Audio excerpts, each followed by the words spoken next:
Welcome to Influencers Cafe. Been a bit of a break because life happens and we're all very busy guys. But a month later, we've got Earl Gibson and Wolh again.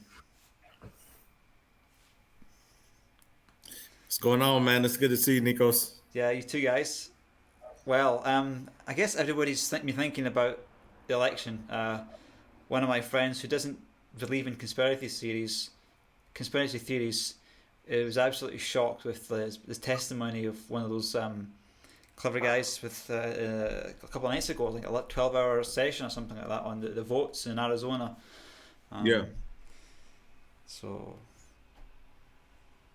yeah, lots happening. I'm busy building a flat platform.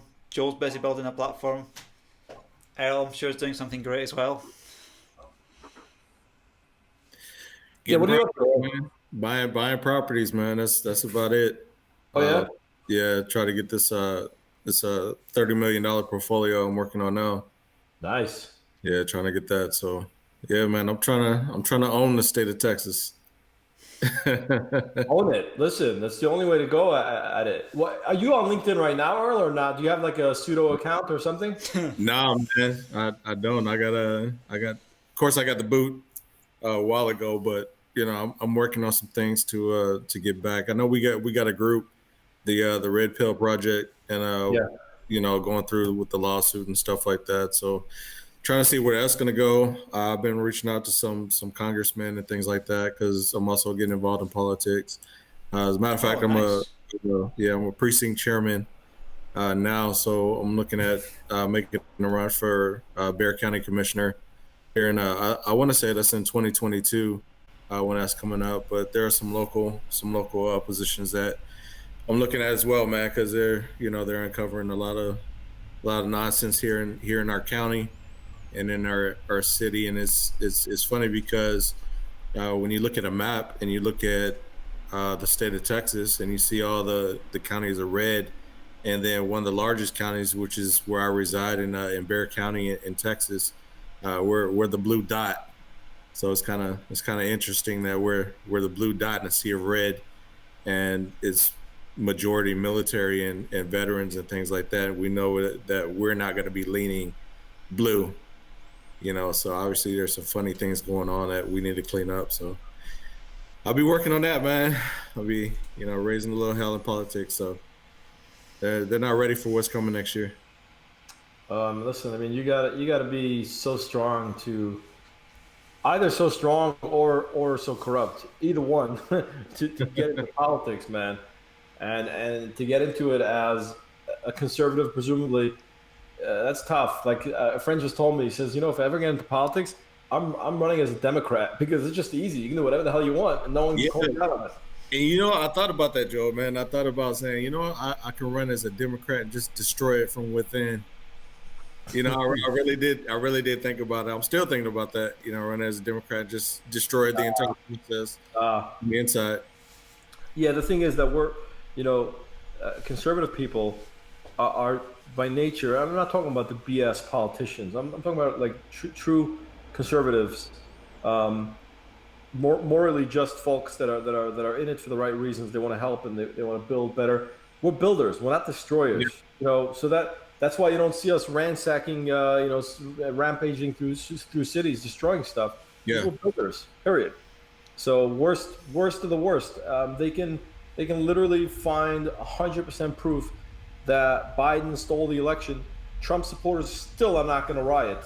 Period. Ever. Yeah, we're not. And I mean, if we did, Lord help them. Like I said, and I don't want to be too contrarian here and too offensive, but oh, the hell with it. I said, if you get Trump voters, you get them to riot, you better be careful because those skinny kids with the hoodies with the rainbow flags, yeah, they don't stand a chance. No, they're not. They're gonna run back to their parents' house and hide in the basements like they normally do. I mean, they only come out at night. Yeah. when there's a few people out, and when Trump supporters are at home sleeping because we have to get up and go to work. Yeah. So we don't have time to be out all night, tearing stuff up. because we know eventually we end up having to pay for it, you know. So That's why right. you can get the cycles of violence, because the country just pays for it. You know, it can afford to have this stuff. But if that happens in another country, then you know it's not a good economy. Then those riots will basically cause everyone to suffer. But they're not feeling the suffering because they just get people paying for all the repairs. You know, in a way, Americans are also just way too comfortable. Like if you go to France, they have the yellow vest protests going on for I don't know 2 years now, and they're just protesting. Man, they're just protesting. And in a way, um,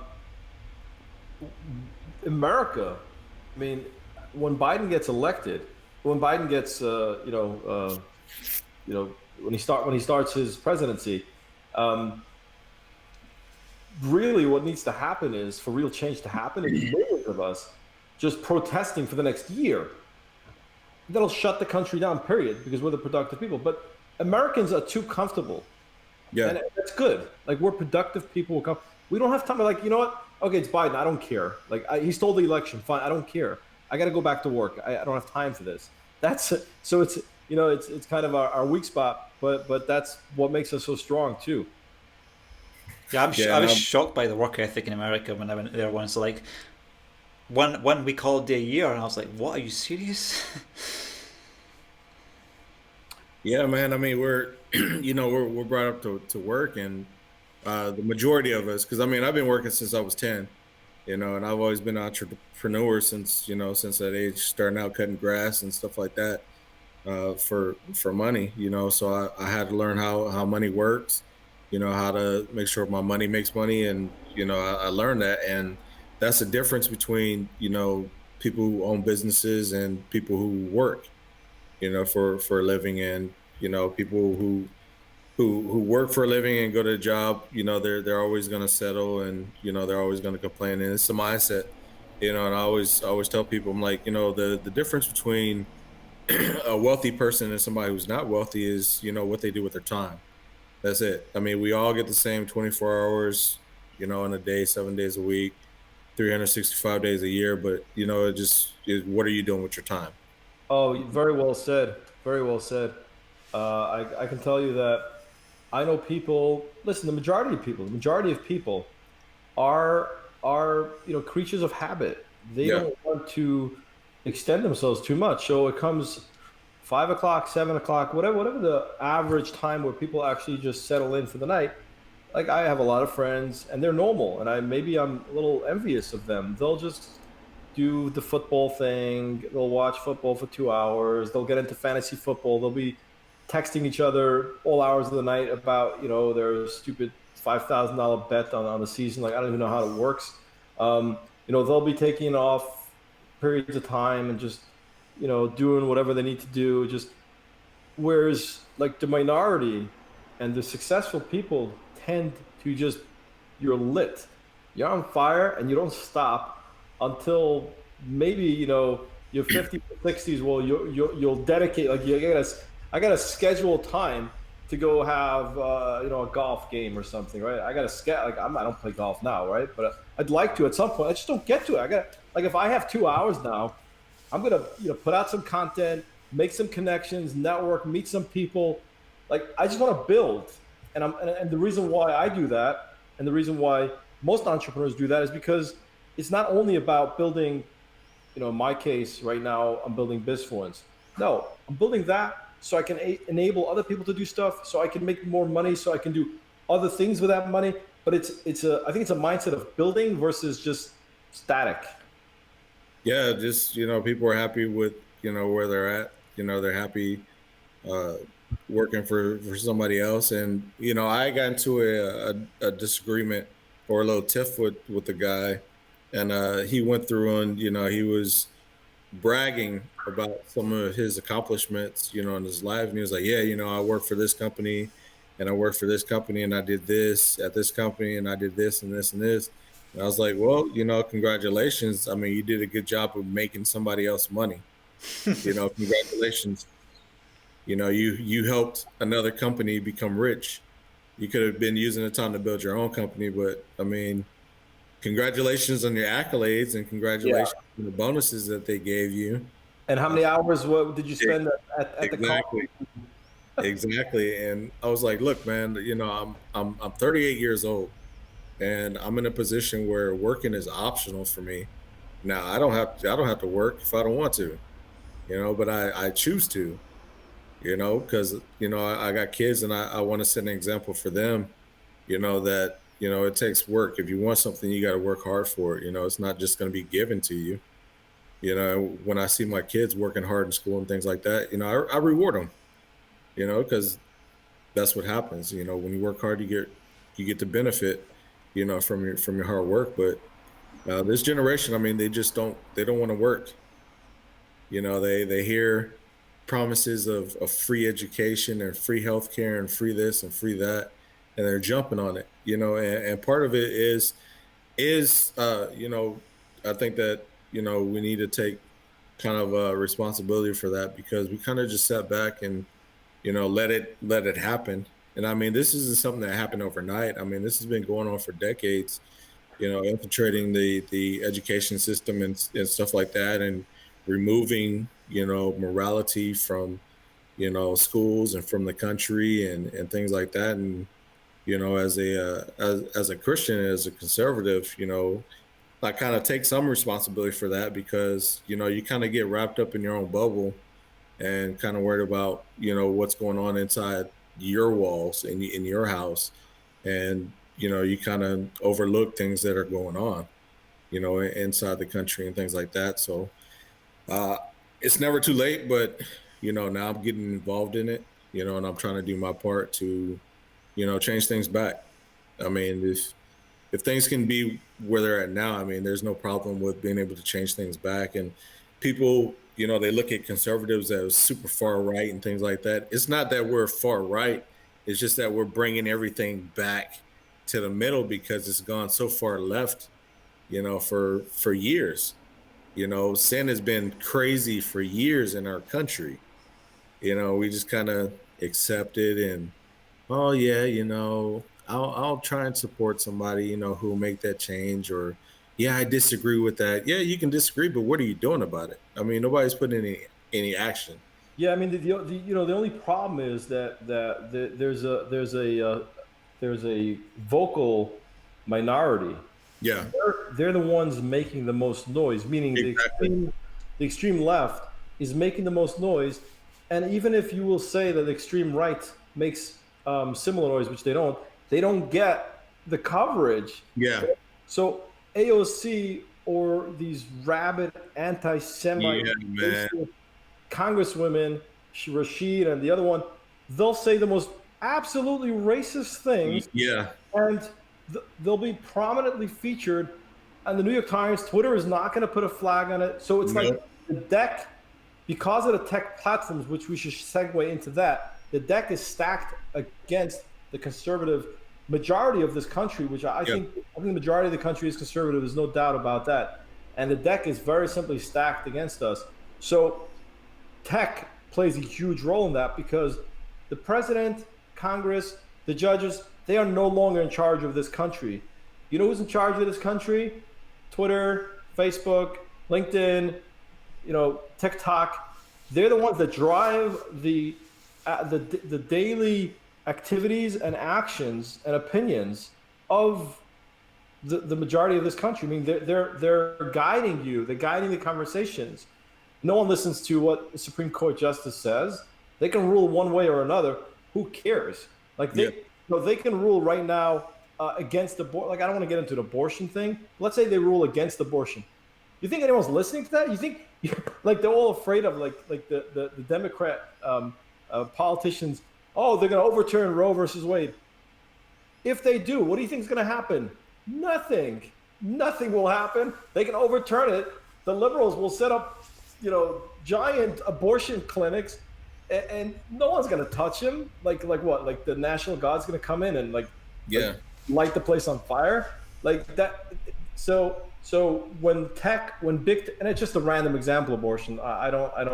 I'm not weighing in on that topic or whatever. Like it's not for me to talk about. Yeah, I don't think it'll be an issue until the media decides to make it an issue. Because I mean, there's so many things that go under the radar, and then when the media wants to say, oh, you know what, we need to have a race war right now, so let's show the last 10 seconds of this encounter between this black guy and the Right. police. Right. But they won't say anything about the black guy beating up 15 people and shooting 10 police officers. They just show the last 10 seconds when he gets shot. And the problem is that like I don't want to get too deep into it, but the problem is that it's not even the black community that's driving these conversations. Yeah. It's the liberal white community that's driving for the black community, which is why conservative blacks are like, you're not speaking for me. Like exactly. what? I'm not oppressed in this country. But let's talk about tech, because I think, Nikos, that's what we want to talk about, like censorship and all that stuff. So it's clear that the media, the media of today is not the New York Times. The media of today is Twitter. It's the platforms that are driving the conversations, censoring one side, filtering through only what they agree with. Google, YouTube, Eventbrite, freaking Eventbrite. My God. Reddit. Now Zoom did it. Zoom did it actually to an anti-Semitic college where they wanted to bring in a terrorist to do a webinar. So Zoom said, we're not hosting it. Now I think that's wrong. Zoom is a freaking tool. Like don't get involved with what people like. If neo-Nazis wanted to use Zoom to broadcast something, that's not on Zoom. That's on the FBI to tell Zoom, you got to take this down. Yeah. Zoom is a tool. It's like the Milwaukee drill. It's an electric drill. You can't punish Milwaukee and tell them, oh, you should not have sold the drill to this, I don't know, store owner that did some kind of racist display in a store using. It's a tool. Zoom is a tool. Eventbrite's a tool. Twitter is a tool. They're supposed to be open platforms that are open for discussion, and unless something is like outright violent and gory and graphic. So what do you think? Like, we were both heavy on LinkedIn. We got blocked off of LinkedIn. What do you think the problem with LinkedIn is? And is there a solution to the problem? Obviously, I'm working on a massive solution, but what do you think? How do you think the platform should operate or should have operated? Because it's too late for them now. They're going down. I think the platform should operate just like businesses operate. When it comes to things like politics and things like that, be neutral. You don't have an opinion. You shouldn't have an opinion. You shouldn't pick one side or the other, because you're always going to alienate, one side or the other by doing that, by leaning one way, and that's what they do. And because they have these protections in place, because they're in bed with politicians who can protect them, they go through and, they do whatever they want to do. And I feel like LinkedIn was just, they had an opportunity just to remain neutral, which would have been fine. Because, I saw things on there that I, fundamentally disagree with. Well, but let me ask you this. Well, what about the argument that, look, they say that the Pride movement, the AGLBQLR, they add another letter every year. I'm not making fun of it, God forbid. They're adding plus signs and minuses, and they're special people, but right, they're very special. So the argument is, to the liberals, they don't have religion, right? So number one, they don't have guidance, and they don't have a cause to live by. So they pick these causes. But to their credit, look, I'm the CEO of LinkedIn. I say, the Pride cause is the civil rights of today. Like, we have to, for the entire month of June or July, I'm not sure which month it is. I think it's June. I don't know. They keep adding. For the entire month of June, we must paint the banner over our platform, because, listen, we should have done this in the 1960s for the civil rights movement. So we're doing it now. It's become so twisted, in my opinion, that how do you argue with that logic if they tell you this is the civil rights, like this is the Holocaust of today? Like, are you going to fight the Nazis, or are you going to be a Nazi? Come on, So the platform says we're fighting the Nazis. That's what we're doing. Yeah, and what they do, man, they hijack, other movements, because the LGBT, LMNOP, QRS plus minus whatever, that's not civil rights. It's not. Yeah, And but black people I talk to, we don't agree with that. Who you sleep with has nothing to do with my skin color. Like, when I walk into, a building or a meeting or something like that, that I'm black. I can't hide that. You have no idea who I slept with the night before, or that morning, or in the business parking lot. You have no idea, but you can tell that, you can tell, hey, what goes on, what goes on in those companies. But yeah, I mean, you can't tell my sexuality, and it's none of your business. I mean, I really do not. I don't care who you sleep with. I do not. I don't care. So there's a couple of things, right, Earl? There's LinkedIn and other platforms. Number one, embracing ideologies that are the left's religion, the planet, the pride, the BLM. It's like their religion, and to their credit, they in their heads they're doing the right thing by promoting it. Now, beyond that, so that's one problem which you cannot solve. You just can't. And I wouldn't, I wouldn't have a problem with that if they did it for both sides. Oh, so the second problem is censorship. So that's the real problem, right? Because we're like, okay, we don't care that you stick a stupid rainbow flag on our. You want to post a picture on LinkedIn, a business site, they're giving you a BLM sticker. Would you like that? Would you like the rainbow sticker? No, I would not. I'm posting a freaking business like document. I don't know. Where's the rainbow come in here? So even if I was maybe inclined to use one of those alphabets in my personal life, which thank God I don't. But when they start censoring, that's when we have a massive problem. Yeah. So how do we fight back against that? And what is talk about LinkedIn, because we got kicked off of LinkedIn. What is a legit business platform without censorship? What does that look like? Personally, man, I think a business platform without censorship they're neutral. They monitor if people are saying things that are, threatening safety and things like that, those are illegal. That's already, that's already on the law books. It's illegal. You can't threaten somebody, with physical harm and things like that. Those are on the law books. But to say, oh, we're going to completely kick you off the platform because you hurt so-and-so's feelings because you didn't use their pronouns, that's ridiculous. That is the stupidest thing I've ever heard. And it's like, it's funny because they totally contradict themselves, because it's like, okay, well, you don't know my pronouns. I mean, I'm a 5'11", 250-pound man, but am I a man? Maybe I'm a woman. Maybe I feel like a woman today. You don't know my pronouns. So I could easily be just as offended by them saying, oh, well, you're not respecting that. How do you know I'm not part of that community? How do you know that? So today, yesterday on Twitter, and the crazy thing is how brainwashed we're getting and how scared we're getting, because yesterday on Twitter, Ellen Page, who's some kind of actress, I've seen her name. I don't know who she is.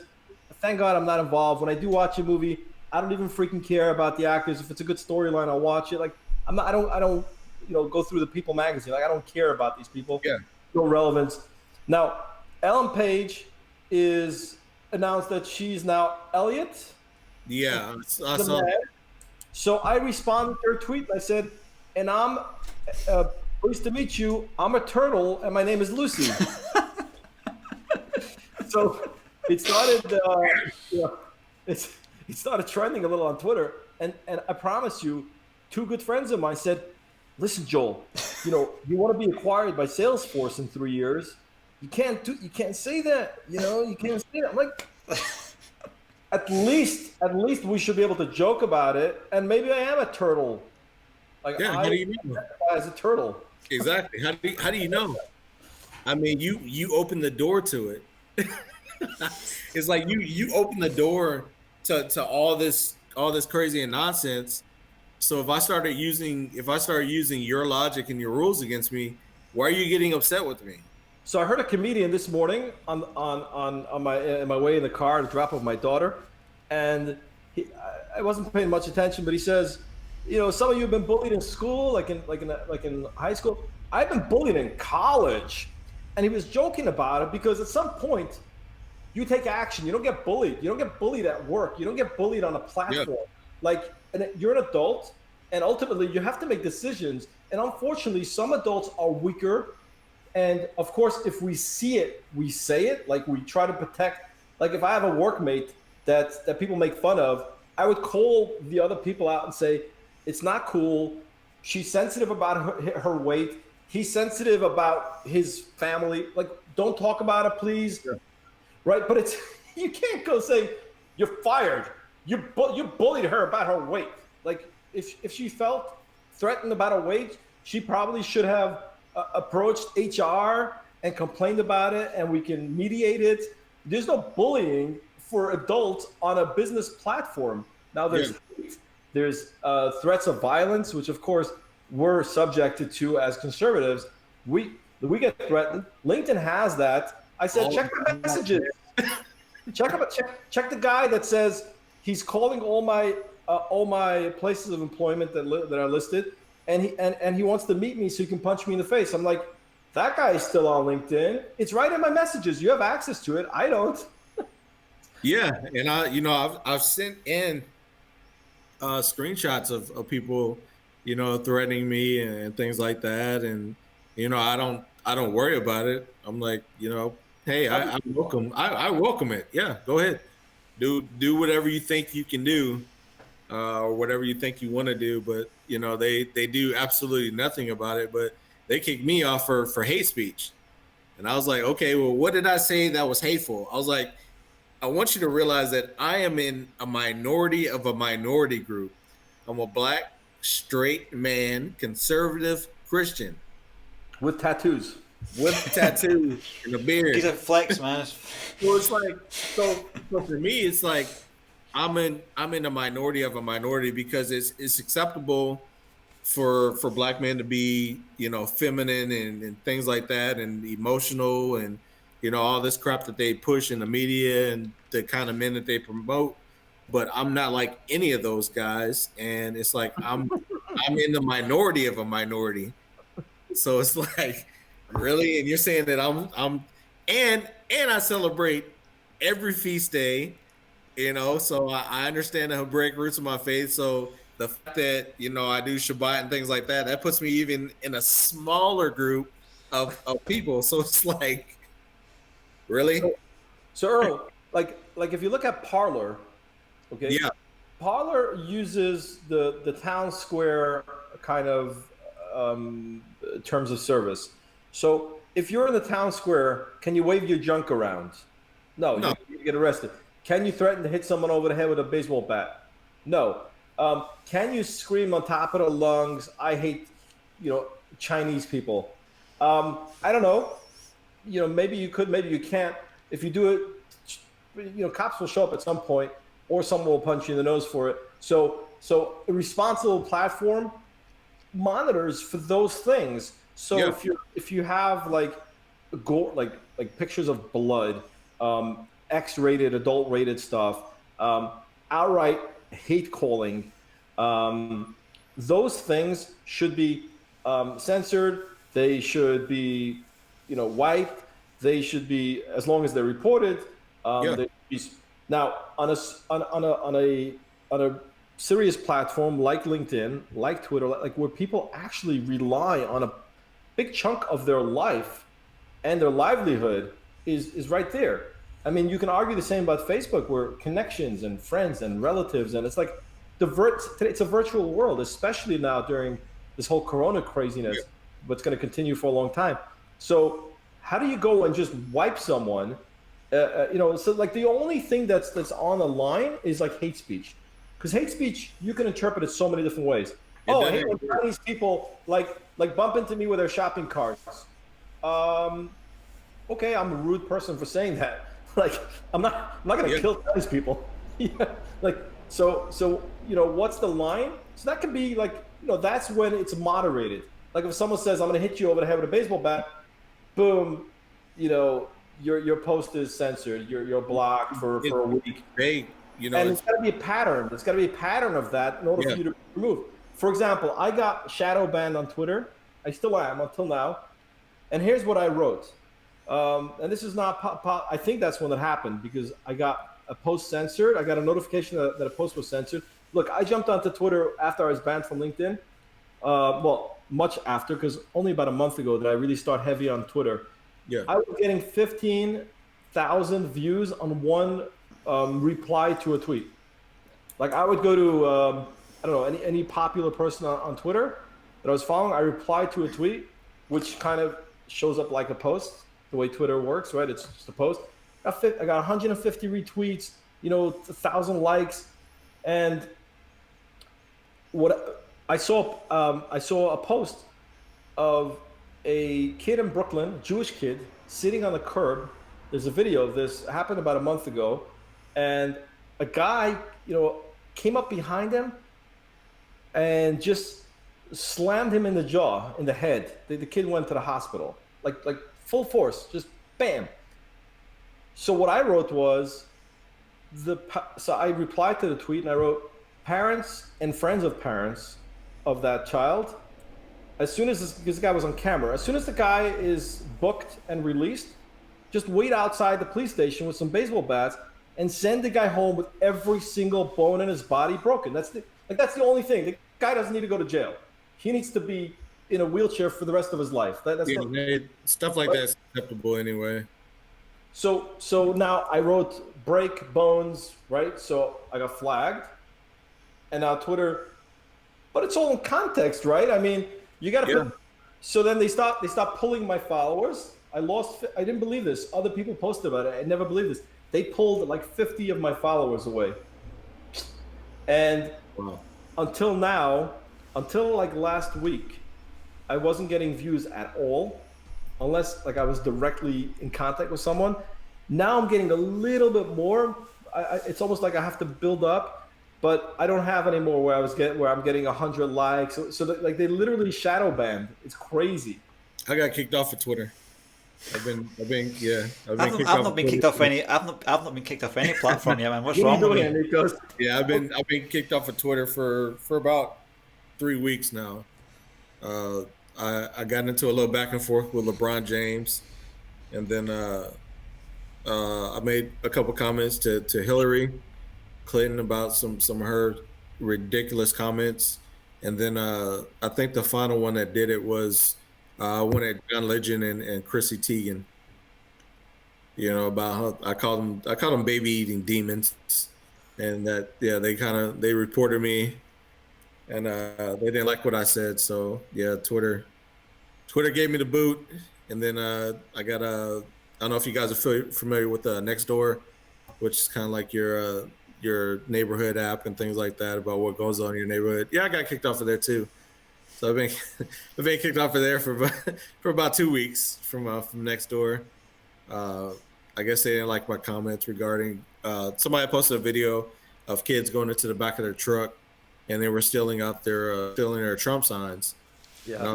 I mean, I'd be happy to go kick their ass. They're out there stealing stuff, and I was like, you're better than me because here in Texas, I mean, you steal out somebody's truck and they catch you. Good luck. I was like, and a lot of bad things could happen to those kids, and hopefully, the parents, I'm sure the parents are on the app and they should take care of the kids and be responsible for their kids. But I guess somebody didn't like the comment. So they reported me and I got booted off of Nextdoor. And I'm off of there until the end of this month. So, well, listen, let me know when you get booted off Ring, because that's probably next. Like, what's that? Gets broken into. Sorry? What's that? Ring. It's the video cameras at the doorbell. Yeah. So, like, to have a robbery took place, a block away, you're going to comment, oh, kill those MFers. Boom. The good thing is those comments are anonymous. So yeah. Well, I mean, what we're doing, Earl, at Bisfluence is we're saying, look, this is a site for professionals. So we're not kind of using the town square thing. We're kind of using like a business conference, like what kind of rules can you come? Like, can you wear your bathing suit at a business conference? I mean, you No. can, but you shouldn't. Like, sure, like, can you? Well, if you paid $1,000 to go to a professional business conference, whether it's real estate, whether it's e-commerce, and you walk in shirtless and a bathing suit, unless you're a prop, like for a booth or something, they'll probably ask you to leave. I mean, if it's in Greece and it's like a 5-star hotel and there's a beach there, then it's okay to. But like walking into the seminars and to the can you go around and like just piss off people like and just like abuse, like go to someone's booth and just start yelling at him, your product sucks, I'm out of here, and then you turn to the next booth, or while like someone is speaking at a seminar, you just get up and you start booing. You're gonna be carried out because it's a professional setting. You have to act professionally. That's kind of what we're using. We're saying, like, we had this one guy who actually just brought us a user because he went on LinkedIn and started like complaining about us. He's a total nut job. I love him because he's crazy. He's literally a little crazy. And he started complaining about me and my partner and about Bisfluence because we got him off because he was posting gibberish, like gibberish. Like, you can't come onto our platform and post gibberish. So we're not censoring you. We're saying post coherent professional content or go somewhere else. Yeah. But the platform does not have a political view. I must put tape on my mouth. I can't talk about the virus. I can't talk about masks. I can't talk about anything because I'm the founder, and it will lead to alienating users. So like Parler, what Parler is doing is they're full on embracing, the Trump side of things, which is a no-no. That's a very, very, very big mistake they're making, and that's why their platform is turning into just a big old conservative, just like right-wing. We have Telegram for that. Don't worry. Telegram? It's like a safe space. Is really what Parler is. It's like, well, I can't say here. I'm gonna go to Parler, and pretty much preach to the choir, and it's like, hey, Trump is great. Yeah, man, Trump is great. And it's like, okay, well, I'm in a Telegram group for 130. Where are we gonna go now? I mean, Yeah. So I mean, it's imperative that the platform itself has no voice. Then they say, we're a platform, we invite everyone. And then what happened is you would have liberals joining, you would have conservatives joining, you would have people joining and just using it like they use Twitter without anyone being censored. Like, I don't care what you say about Trump or what you say about Biden, or I just don't care, because my business is having users transact their professional transactions on our platform. That's my business. I could care less what they think about anything else. One thing we're not going to do, as long as I'm CEO or one of the leading founders, I will never be coerced into putting anything that goes against my personal beliefs. It's my company. I'm not putting a rainbow flag in June, no matter what the shareholders say. You can kick me out. I'll be like Elon Musk and Apple guy. I'll be kicked out of my own business. That's fine. I'm not going to step on my religion and my beliefs just to suit you. I'm not going to insult you, but I'm not, right? So I think that's the idea. It's just the platform is agnostic. It doesn't have religion. It doesn't have race. It doesn't have color. It doesn't have politics. It's agnostic. Let people do what they want as long as it's professional and as long as they're not harassing someone. Like this guy that we kicked off, we warned him 5 times, like, dude, you got to post normal stuff. He was insulting us. We didn't care about that. Like, I don't care. Like, you can insult me all day long. I really don't care. But like, your posts have to be coherent. You can't just, it messes up the platform for everyone else. Yeah. Right. But he was warned multiple times. So LinkedIn did not warn me. They pulled my 40,000 followers. 3 years of work, pretty much. Users, gone. Yeah, man. And it's because they get involved in politics, and it's like I said, it's something that's happened over time. They groom these people and put these people in positions, where they can remove, influencers like us from the platform. Because it was beyond obvious that the guy Cody Murphy, who removed me from the policy. He had personal issues with some of the things I was saying, and only thing I did was simply challenge, because I learned about reading about contracts and things like that, so I'm aware. Because if you don't know what's in the contract, it can get you in a lot of trouble. So reading the terms of service and things like that, I did that all the time. I knew when they made little updates and things like that to wording, because that's how they try and get you. They try and update wording, and then they say, oh, well, we updated this and you violated it, so that's why we removed you. So I was aware of a lot of things and a lot of updates, and all I did was just use their terms of service against them. And when you're saying that, oh yeah, well, we flagged this post and we restricted this post because of this, I simply just go into the terms of service and I say, well, this is pretty vague. It's not specific. It's specific. You didn't say specific. This. Yeah. So why you literally have no leg to stand on as far as removing me from the platform. It's like, why don't you just admit that you don't like what I'm saying and you don't like who I am? That's it. There's nothing else. I'm not violating anything. So I don't have any problem with content because my platform doesn't have a feed, and I don't think I'm thinking, why do I even need a feed? Because I don't want to reinvent the book. LinkedIn has a feed, BizFluence has a feed. So I like what Joel says about his feed. He doesn't really like people to post inspirational stuff. I don't have time to read inspirational stuff either. But I give you a feed for that. You can go to the inspirational motivational posts. Inspiration motivation. And you can post in that. And then if I don't like that stuff, I leave that network. I don't have to be in that network. I don't see it. So, or learn how to write good content that brings in whatever you want to say, brings it into your business, makes it professional. Like you can say, I'm super pumped. I went to the gym this morning. You should too. Feel good. You can do that. Or you can say, I have 3 podcasts booked today, but before I did that, I went to the gym. And now I'm like, at peak, and I'm going to be posting about those podcasts. And by the way, you should go to the gym to feel right. That brings that whatever you want to say, brings it into your business. And by the way, that's all people care about. People don't want to hear some stupid like motivation that's not tied into you, not tied into your business, not tied into your content. Otherwise, and that's important, man, because even when you're looking at what's posted out there, that's important for a platform to say, you know what, I don't like what you're saying, but you have the right to say it, and I have a right just not to look at it. That's like so simple.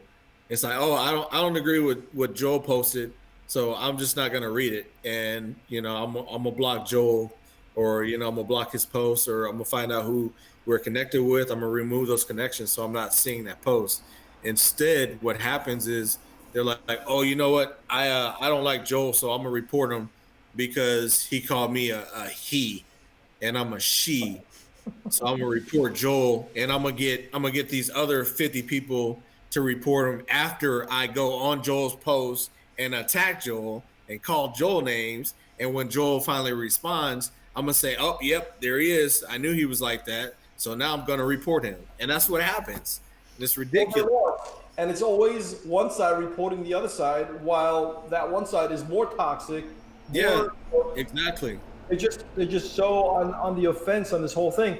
It's like, if I say, listen, like they'll write something really stupid, and I'll be like, that person should be quarantined just for their looks.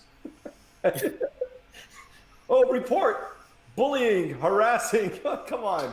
Yeah, the harassing, if people are basically, if it's one-to-one direct things, okay, then it could be harassing. But if you're posting general opinions on things, I don't think people can be offended for that. And block you and delete you if they want to. Yeah. Like, if I'm posting on your thing, you're like, screw you, you're off, you're gone, next, that's it. Yeah. And I had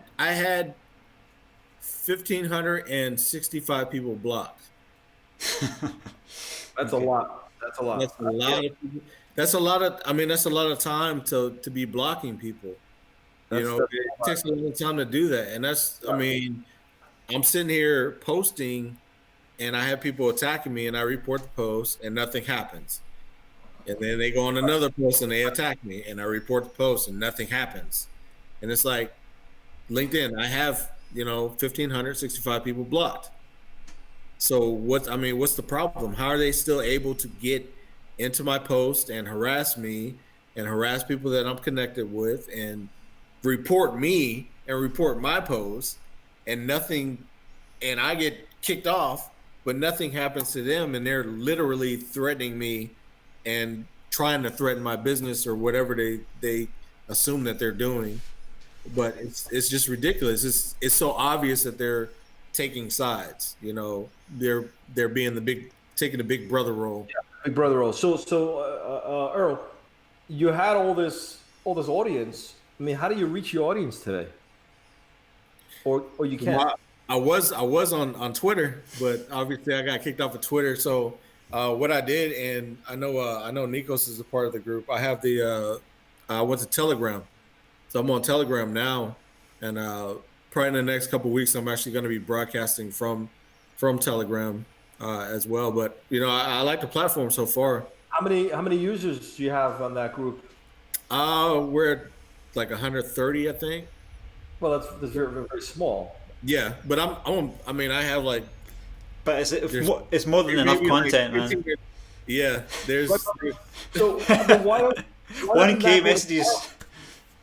Why doesn't that go to Parler, and then let's bring the business side of things? Because look, Earl, you're a guy are you in Houston or San Antonio? San Antonio. Yeah. And you actually want to do business with people, right? Yeah. You should be rocking it on Bisfluence. Take the politics, park it on Parler, because it's definitely better than Telegram, and then let's rock the business on Bisfluence.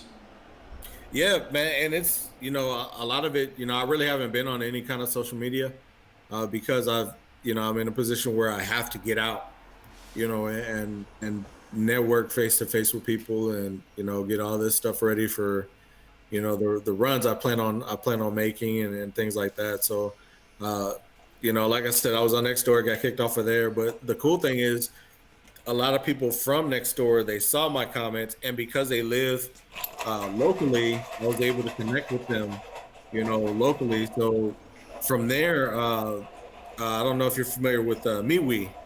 Yeah. So we started a group on MeWe. So I have a group on MeWe. I have like 15 different Telegram chats that I'm a part of, including the one with Candace Owens, Dan Bogino, and guys are on Telegram too? Jr. Say again? Those guys are on Telegram too? Yeah. Earl, I don't know if this is for the podcast, but I gotta make you into a super affiliate, so that ambassador of the platform, so you can go out and just recruit these conservatives. Yeah. But for business, like they know that like this is not about politics. No one's gonna censor you. We actually have a network called Politics where you can post whatever you want to post, and it's people's choice to be in that network or not. But let's get all these people. At least look, me and you, we're kicked off LinkedIn. We have no way of like getting connections, getting leads. It gets crazy. So here's a platform that's building. You already have a few thousand members. It's growing every day. Yeah. And I invite you. I really invite you to come and like bring 1,000 people on. You'll get all the merchandise in the world. You're gonna earn points. You're gonna be an ambassador. Just get Bisfluence one of these Powerballs, man. Look, Earl, Bisfluence is going to be the next LinkedIn. I promise you that. I believe it, man. I believe it. I believe it.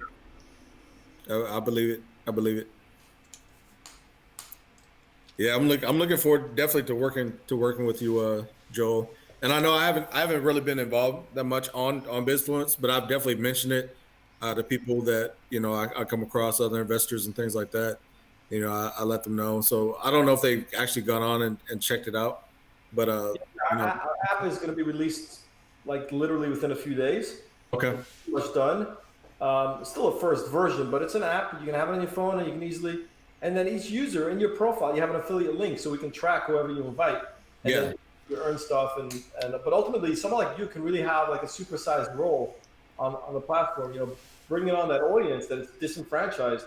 Like there's a lot of different people, right? LinkedIn really sucks as a business platform too. Like there's like entrepreneurs that are just out there trying to get stuff done. Well, now they can't. Like no one's answering their emails because everything is spam these days.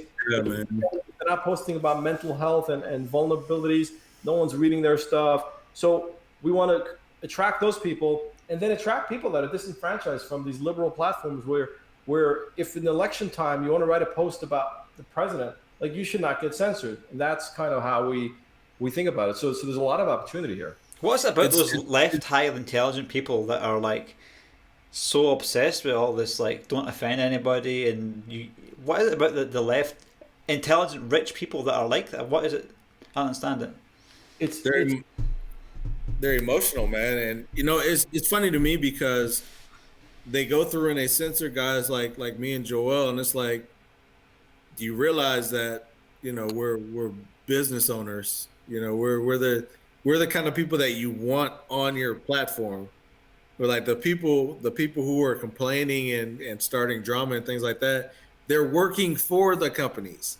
They're not the company owners. They work for the company. Yeah, they're like interns. They're not loyal. They're not loyal. And when I worked so I used to work at USAA, and we catered. I have a hard break in 3 minutes. I gotta jump, but go ahead. Yeah, so I worked at USAA, and we catered to the military and veterans and things like that. And we have members who've been there, 40, 50, 60 years. But USAA, we end up getting a CEO that was on the liberal side of things, and he wanted to cater to the younger military people. And I'm like, why are we catering to them when they're just going to change their insurance or whatever in the next year? They're changing every year. I want to keep the people who've been with us for 40, 50, 60 years, who have a lineage of family in our company, who have investments, who have, they have retirement accounts, they have savings, checking, insurance. They have not only a depth of relationship with us, but also a width of relationship. They literally have millions of dollars in our company, but we want to cast them to the side because we want to go after the younger people who are big on pronouns and stuff like that, who are not loyal at all. And people don't realize that in order for a business to be successful, you need to have loyalty. And that's what keeps a business successful, because it's repeat customers. And these people are coming back over and over and over and over and over again. And people are noticing that they're coming back. So they're asking, hey, what are you doing?